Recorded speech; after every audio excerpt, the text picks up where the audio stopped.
নমস্কার বন্ধুরা, good morning সবাইকে। সবাই কেমন আছেন? তো সকালবেলায় কিন্তু আজকে আর আমি টিফিন বানাইনি বাবুদের। ওর বাবা বানিয়েছিল আলুর কচুরি। তো ওরা নিয়ে চলে গিয়েছে স্কুলে। আর অনেক দুধ বেঁচেছিল, সেইজন্য কিন্তু পায়েস বানিয়ে ফেলেছিল।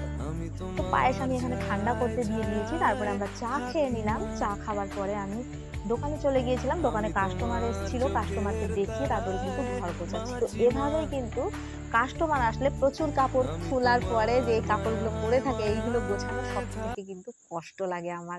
তাছাড়া কাপড় দেখানো বিক্রি করা কিন্তু অত কষ্ট না। আর এই বারবার উঁচু নিচু হয় এগুলো কিন্তু খুবই বডিতে পরিশ্রম হয়। তারপরে আমি ঘর ঝাড় দেবো, তো ভাবলাম বিছনাপত্রগুলো আগে গুছিয়ে নিই। তো এখানে বিছনাপত্র গুছাচ্ছিলাম। আমি কিন্তু ঘুম থেকে উঠে অন্য দিনের মতো আজকে খেয়ে নিয়েছি আদার রস। মানে আমি কন্টিনিউ ৪-৫ দিন ধরে আদার রস ১ চামচ এবং সামান্য মধু খাচ্ছি। ত্রিফলাটা এইজন্য খাচ্ছি না, কারণ এখন কিন্তু আবার বর্ষা চলছে এখানে। রোদও মাঝে মধ্যে হচ্ছে কিন্তু তাপমান কম। এমনি গরম আছে, চিপচিপে গরম, হাওয়া সবই আছে। তবু কিন্তু আমি এখন ত্রিফলাটা বন্ধ রেখেছি। প্রচুর পরিমাণ যখন রোদ হবে তখন কিন্তু আবার ত্রিফলাটা খাওয়া শুরু করব। তো আমার বিছনা গোছানো হয়ে গেল। আমি তারপরে কিন্তু ঘর ঝাড় দিয়ে ঘর মুছে চলে যাব বাসন মাজতে। তারপরে উঠোন ঝাড় দিয়ে নেব, কারণ ১:৩০ থেকে ২টোর মধ্যে কিন্তু বৃষ্টি চলে আসবে। এখন হালকা রোদ আছে। তো এখন আমাকে তাড়াতাড়ি করে কাজ গুছিয়ে নিতে হবে। তো আমার সমস্ত কাজ কিন্তু হয়ে গিয়েছে। হবার পরে আমি সাথে, সাথে যেহেতু দোকানে আমার কাস্টমার নেই আর, আমি কিন্তু ডিম সিদ্ধ করে ডিম ছাড়িয়ে ভেজে নিয়েছি। এখানে আলু কষাচ্ছি, ভাতও মানে বসিয়ে দিয়েছি। তো বন্ধুরা, আমি কিন্তু এভাবে দোকানে কেউ না থাকলে হুটোপাটি করে কাজ করে নিই। দোকানে কেউ না থাকলে যদি ভাবি যে একটু বসে আরাম করব, সেটা কিন্তু হয় না। তো আমি এক তরকারি করব, কারণ ২ তরকারি করলে একটা তরকারি কিন্তু মানে ফ্রিজে রাখা থাকে। এখন লাউ ছিল, কিন্তু লাউ যদি আমি ভাজা করতাম তাহলে কিন্তু আমার ছেলেমেয়েরা ওই লাউ ভাজা দিয়েই ভাত খেয়ে নিত। ডিমের ঝোল পড়ে থাকতো, কারণ আমার ছোট ছেলে এমনি ডিম খেতে চায় না। হয়তো ডিম খেত আর বাকি তরকারি পড়ে থাকতো, আর বাসি তরকারি কিন্তু পরের দিন ফেলা যায়। এখানে ভাতও হয়ে গিয়েছে। সেইজন্য এক তরকারি দিয়ে ভাত খেলে কিন্তু শরীরে রোগও কম হয়, হজমটাও সুন্দর হয়। ১০ রকম তরকারি খেলে কিন্তু মানে পেটে সত্যিই মানে গোলমাল হয়। এবার মাঝে মধ্যে খাওয়া যেতেই পারে। কিন্তু নরমালি কিন্তু ১ থেকে ২ টো তরকারির উপরে খাওয়া উচিত না একদিনে।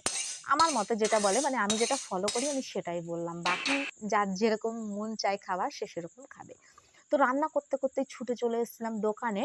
এসে দেখলাম একটা অ্যাক্সিডেন্ট হয়েছে। আমার মেয়ে বলল, বলা মাত্রই কিন্তু আমি ছুটে চলে এসেছি। আমার দোকানে কাস্টমারও ছিল। তবু কিন্তু আমার মন মানছিল না।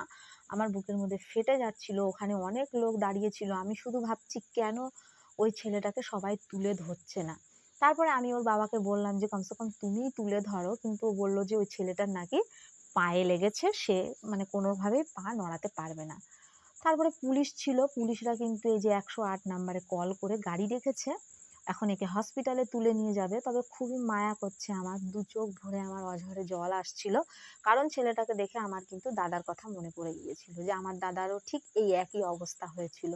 যেটা আমি সহ্যই করতে পারছিলাম না। তো অঝরে কাঁদলাম আর শুধু বজরংবলী ঠাকুরকেই জপলাম দোকানে দাঁড়িয়ে, যে ঠাকুর ছেলেটাকে কিন্তু ভালো করে দিও, কোনো ক্ষতি যেন না হয়। তো মোটরসাইকেলটা ওরা আমার দোকানের সামনেই দাঁড় করিয়ে রেখে নিয়ে গিয়েছিল হসপিটালে।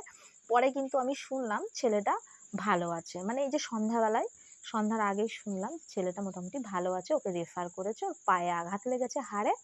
হয়তো এক্স-রে করাতে হবে বা এমআরআই এরকম কিছু করাতে হবে। তো ছেলেটা দূরের, কাছের না। তো ওর সাথে যে বন্ধুটা ছিল সে বাইক যখন নিতে এসেছিল তখনই তার মুখে কিন্তু শুনেছি। তো আমি এখানে ফুল তুলে নিচ্ছি। রান্না শেষে স্নান করে চলে আসলাম ফুল তুলতে। তো বন্ধুরা, উঠোনে তো খুবই মশা, যেহেতু বর্ষাকাল। বর্ষাকাল না হলে কিন্তু আমার উঠোনে এত মশা নেই। কারণ উঠোনে সেইভাবে এখন আর নোংরা নেই। সাফ করিয়ে নিয়েছি, সেজন্য কিন্তু মশাও নেই।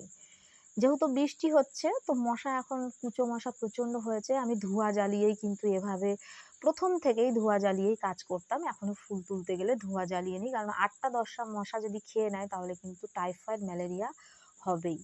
তারপরে আমি পুজো করে নিলাম। পুজোর পরে কিন্তু ভাত নিয়ে বসে গিয়েছি।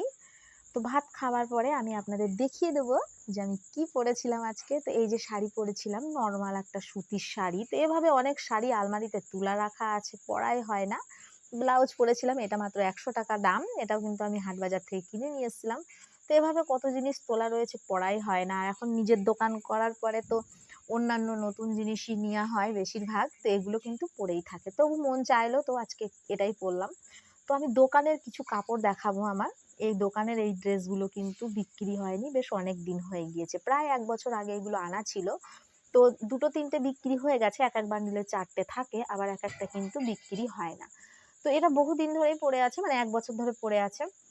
তো ভাবলাম এটা পরে আপনাদের দেখিয়ে দিই। যদিও এটা কিন্তু 14, 15, 16 বছরের যে মেয়েরা তাদের পরলে কিন্তু বেশি ভালো লাগবে। আমার মতো বয়সের মেয়েদের পরলে খুব একটা হয়তো ভালো লাগবে না। তবুও আমি পরে আপনাদের দেখিয়ে দিলাম যে মন যদি চায় তো সবকিছু করা কিন্তু সম্ভব। তো আপনাদের যদি মন চায় এইরকম ড্রেস পরতে তো আপনারা মিশো থেকে কিনে ফেলুন।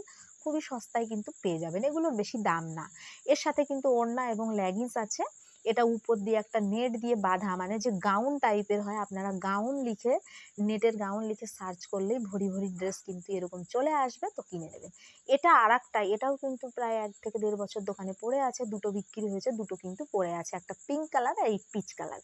তো এর উপরের কাজটা ভারী সুন্দর, এটাও কিন্তু ওই 14 বছর 15 বছর মেয়েদের সুন্দর লাগবে। তবু আমি পরে আপনাদের দেখিয়ে দিচ্ছি যে মন যদি চায় আপনারাও কিন্তু পরতে পারেন। আমি পড়েছিলাম, বেশ ভালোই লাগছিল, আয়নাতে দেখলাম। কিন্তু জানি না যদি বিক্রি হয়ে যায়, যাবে, কারণ এগুলো কিন্তু লগনেই বিক্রি হয়। লগন ছাড়া এখানে এগুলো বিক্রি হয় না। আমাদের ওখানেও পড়ে। এখন এগুলোর যে ভালো কোয়ালিটি সেগুলো পড়লে আরো বেশি ভালো লাগে। এখন তো বিভিন্ন ধরনের কোয়ালিটি উঠে গেছে। এগুলো একটু লো কোয়ালিটি। তো ধন্যবাদ সবাইকে আমার এই ভিডিওটা দেখার জন্য। দয়া করে আমার চ্যানেলটা সাবস্ক্রাইব করবেন আপনারা প্লিজ। আর যে গলার সেটটা আমি পরেছিলাম, এই গলার সেটটা কিন্তু আমি ট্রেন থেকে কিনেছিলাম। আগেই আপনাদের বলেছিলাম একটা ভিডিও